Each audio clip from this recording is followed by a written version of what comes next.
یہ اسلام کا وہ دور ہے کہ جب حضور مسجد نبوی سے باہر نکلتے ہیں تو آگے حضرت عمر و ابو بکر رضی اللہ تعالی عنہما کھڑے ہیں.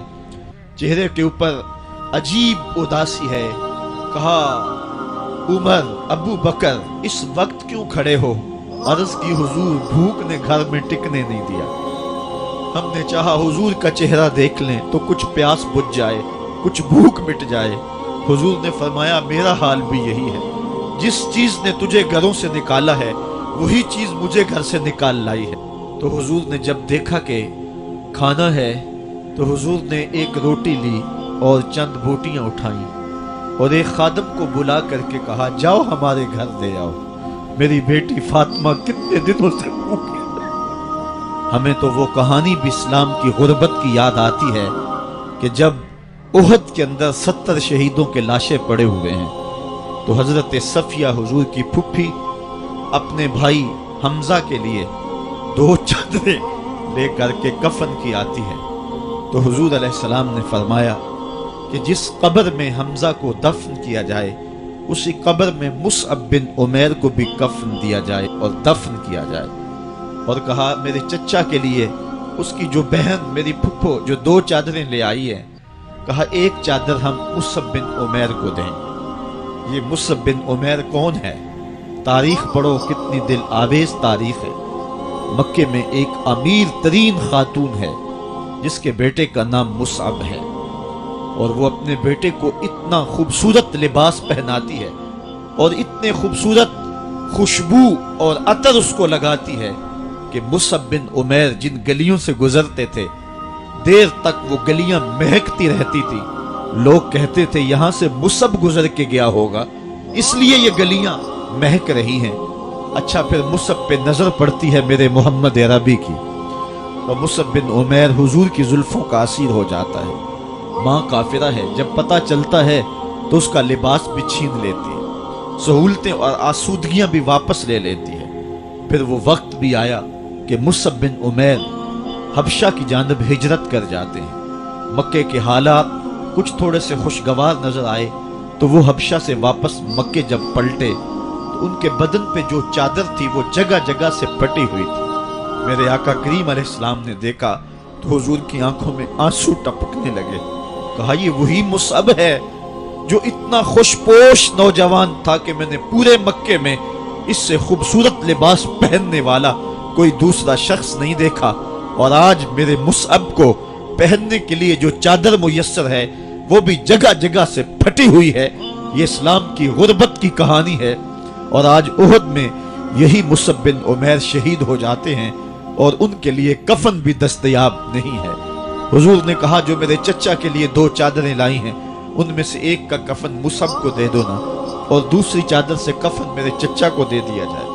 اچھا حضرت مصعب کے لیے بڑی چادر رکھ دی گئی اور حضرت امیر حمزہ کے لیے جو چادر تھی وہ چھوٹی تھی. اگر سر ڈھانپتے تھے تو پاؤں ننگے ہو جاتے، اگر پاؤں ڈھانپتے تھے تو سر ننگا ہو جاتا. حضور نے فرمایا میرے چچا کا سر ڈھانپ دو اور پاؤں کے اوپر اذخر نامی گھاس ڈال دو. میں یہ اسلام کی غربت کی کہانی تمہیں سنا رہا ہوں. جب میرے رسول کے چچا کے لیے پورے کفن کا ٹکڑا بھی دستیاب نہیں تھا، اسلام اس وقت بھی عزت پا گیا تھا. اسلام اس وقت بھی ذلیل نہیں تھا.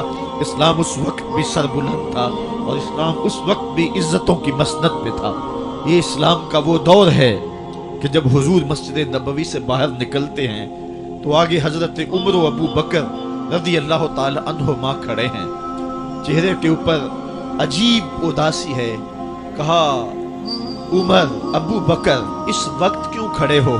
عرض کی حضور بھوک نے گھر میں ٹکنے نہیں دیا. ہم نے چاہا حضور کا چہرہ دیکھ لیں تو کچھ پیاس بجھ جائے، کچھ بھوک مٹ جائے. حضور نے فرمایا میرا حال بھی یہی ہے.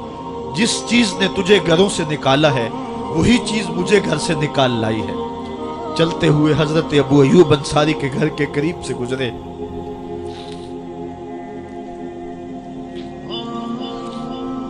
حضور کی خوشبو پا کے وہ باہر آ گئے. عرض کی بندہ نواز آج میرے مہمان نہیں بنتے؟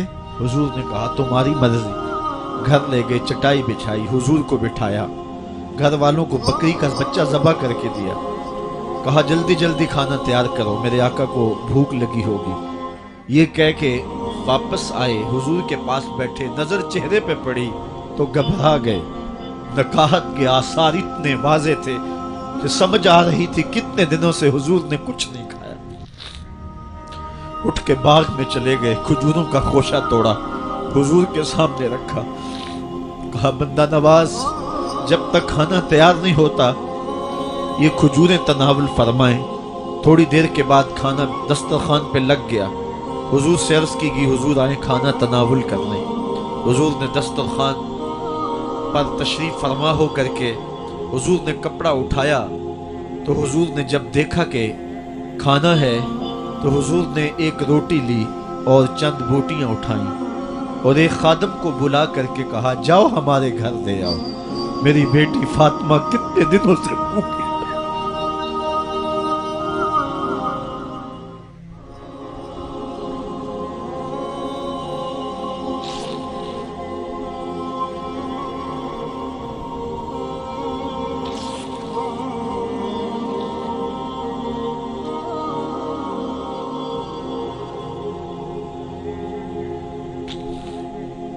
کہا جاؤ ہمارے گھر دے آؤ، میری فاطمہ کتنے دنوں سے بھوکی بیٹھی ہوئی۔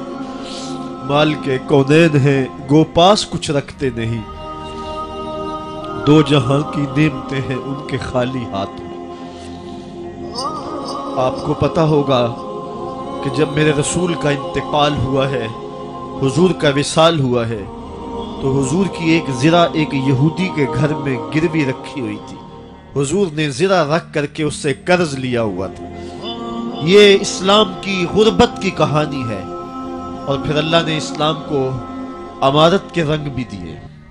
آؤ تمہیں کہانی سناؤں، حضرت عدی بن حاتم روایت کرتے ہیں، صحیح بخاری میں روایت ہے۔ یہ حاتم تائی کے بیٹے ہیں، کہتے ہیں میں حضور کی خدمت میں حاضر ہوا، ایک شخص آیا، کہنے لگا حضور غربت نے میرا برا حال کر دیا ہے، اور اس نے شکایت کی غربت کی، پسماندگی کی اور اپنی معاشی بدحالی کی۔ پھر ایک شخص آیا، کہنے لگا حضور میرے پاس دولت تو ہے لیکن میں نے جس منزل پہ جانا ہے راستہ پر خطر ہے، تو میرے لیے کیا حکم ہے کہ میں کیسے راستہ طے کروں؟ تو یہ دو لوگوں نے یہ باتیں کی تو حضرت عدی کہتے ہیں کہ حضور نے روح سخن میری جانب موڑا اور میری جانب مخاطب ہو کے کہا عدی تو نے ہیرا دیکھا ہے؟ عدی کہتے ہیں میں نے عرض کی حضور دیکھا نہیں، سنا ہے، ہیرا یہ شہر ہے عراق کا۔ تو حضور نے فرمایا عدی تو نے ہیرا دیکھا ہے؟ میں نے کہا نہیں حضور دیکھا نہیں، اس کا تذکرہ سنا ہے۔ فرمایا عدی اگر اللہ تجھے زندگی کی مہلت دے تو ہیرا سے ایک خاتون چلے گی، تو اپنی آنکھوں سے دیکھے گا اور مکے تک پہنچے گی اور اللہ کے گھر کعبہ کا طواف کرے گی، اور اس کو ہیرا سے لے کر کے مکے تک اللہ کے علاوہ کسی کا ڈر نہیں ہوگا۔ کہتے ہیں کہ میں نے دل میں کہا کہ پھر بنو طے کے ڈاکو مر گئے ہوں گے جنہوں نے عرب کے اوپر روب ڈال رکھا ہے، تو وہ تو پھر ختم ہو گئے ہوں گے۔ کہتے ہیں میں ابھی سوچ ہی رہا تھا کہ حضور نے مزید میری حیرت میں اضافہ کرتے ہوئے کہا عدی اگر تجھے اللہ نے زندگی کی مہلت دی تو دیکھے گا کہ کسرا کے خزانے تیری جھولی میں ہوں گے۔ تو اس دور کی سپر طاقت تھی۔ میں نے کہا حضور کسرا بن ہرمز؟ حضور نے فرمایا ہاں کسرا بن ہرمز۔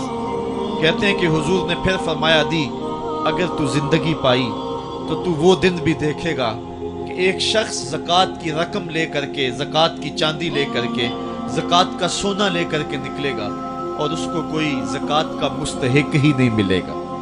حضرت عدی بن حاتم کہتے ہیں کہ پھر میں نے وہ منظر اپنی آنکھوں سے دیکھا کہ ہیرا سے خاتون چلی اور مکے تک پہنچی، اور امن ایسا تھا کہ اس کو اللہ کے علاوہ کسی کا ڈر نہیں تھا۔ پھر وہ لمحے بھی میں نے دیکھے کہ کسرا بن ہرمز کے خزانے مسجد نبوی کے باہر پڑے ہوئے ہیں۔ تو کہتے ہیں تیسری چیز میں دیکھ نہ سکا، اور میں نے لوگوں کو کہا کہ یہ میں تو نہیں دیکھ سکا، میری شاید زندگی وفا نہ کرے، اور اگر تمہاری زندگی وفا کرے تو تم دیکھنا میرے آقا نے جو فرمایا تو 2 باتیں تو پوری ہو گئی ہیں اور تیسری بات تم دیکھ لو گے۔ حضرت یحییٰ بن سعید فرماتے ہیں کہ حضرت عمر بن عبدالعزیز کا زمانہ تھا اور انہوں نے مجھے افریقہ کی جانب زکوٰۃ وصول کرنے کے لیے بھیجا۔ میں وہاں سے زکوٰۃ وصول کی اور پھر میں زکوٰۃ لینے والے مستحقین کو ڈھونڈنے لگا تو کہتے مجھے کوئی مستحق نہ ملا۔ پھر میں غلام پکڑتا اور اس کے پیسے دے کے اس کو آزاد کرواتا چلا جاتا۔ حضرت عمر بن عبدالعزیز کا زمانہ ہے کہ گورنر ہے عراق کا، وہ حضرت عمر بن عبدالعزیز کو لکھتا ہے کہ اتنی رقم ہے، اس کا کیا کرنا ہے؟ تو عمر بن عبدالعزیز کہتے ہیں رقم لے کے یہاں نہ آنا، وہاں عراق کے لوگوں میں بانٹ دو، جو زکوٰۃ کے مستحق ہیں ان کو تقسیم کر دو۔ تو گورنر لکھتا ہے جو مستحق ہے ان کو دے دی، اب کوئی مستحق نہیں رہا تو میں کیا کروں؟ حضرت عمر بن عبدالعزیز کہتے ہیں جو مقروض ہیں ان کا قرض اتار دو۔ تو کہتے ہیں کہ ہاں قرض بھی میں نے اتار دیا ہے، رقم پھر بھی بچ رہی ہے، کیا کروں؟ تو حضرت عمر بن عبدالعزیز نے پھر لکھا جو شخص شادی کرنا چاہتے ہیں ان کا حق مہر ادا کر دو۔ میں نے کہا کہ وہ بھی کر دیا ہے، رقم پھر بھی بچ گئی، اب کیا کروں؟ تو حضرت عمر بن عبدالعزیز نے مجھے لکھا کہ جو غیر مسلم ہیں جنہوں نے ٹیکس دیا ہوا ہے، جتنا ٹیکس دیا ہے اس سے دگنے پیسے ان کو قرضے میں دے دو اور ان کو کہو جاؤ اس کا کاروبار کرو، کھیتی باڑی کرو، اور ساتھ انہیں یہ بھی کہہ دینا قرض کی فکر نہ کرنا اور زیادہ اس میں پریشان نہ ہونا، جب دے سکو گے دے دینا۔ یہ دور بھی پھر اسلام نے دیکھا اور یہ گھڑیاں بھی دیکھی، جب چتھڑے پہنے ہوئے تھے، جب پیوند لگے لباس پہنے تھے، جب پیٹ میں ڈالنے کے لقمہ بھی نہیں تھا، اللہ کا دین اس وقت بھی غالب تھا، اور جب گلیوں کے اندر ریشم بکھرا ہوا ہوتا تھا کوئی اٹھانے والا نہیں تھا، دین اس وقت بھی غالب تھا۔ دین کا غالب ہونا یا نہ ہونا اس کا تعلق جو ہے وہ مال و دولت سے نہیں ہے۔ اقبال کہتا ہے کہ زوال بندہ مومن کا بے زری سے نہیں، مومن کا زوال بے زری سے نہیں ہے بلکہ اس کا سبب کوئی اور ہے۔ وہ سبب ڈھونڈنا ہے کہ ہم دنیا میں رسوا ہو کے کیوں رہ گئے، ہم زمانے کے سامنے تماشا کیوں بن کے رہ گئے، آج نبی کی امت پوری کائنات میں رسوا ہو کے کیوں رہ گئی، آج ہمارا تماشا دیکھا جا رہا ہے، آج بھوکے کتوں کو ہماری بیشتر بہنوں کے اوپر چھوڑا جا رہا ہے اور اس کا تماشا دیکھا جا رہا ہے۔ کیا ہم نے یہ دن بھی دیکھنے تھے؟ ہم نے سراغ لگانا ہے۔ دولت کی قلت اور کثرت یہ ثانوی چیزیں ہیں، ہم نے تاریخ میں دیکھا ہے، ہم کبھی مالی طور پہ کمزور تھے رسوا نہیں ہوئے ہیں، مال زیادہ ہو گیا رسوا نہیں ہوئے ہیں، رسوائی کے سبب کوئی اور ہے۔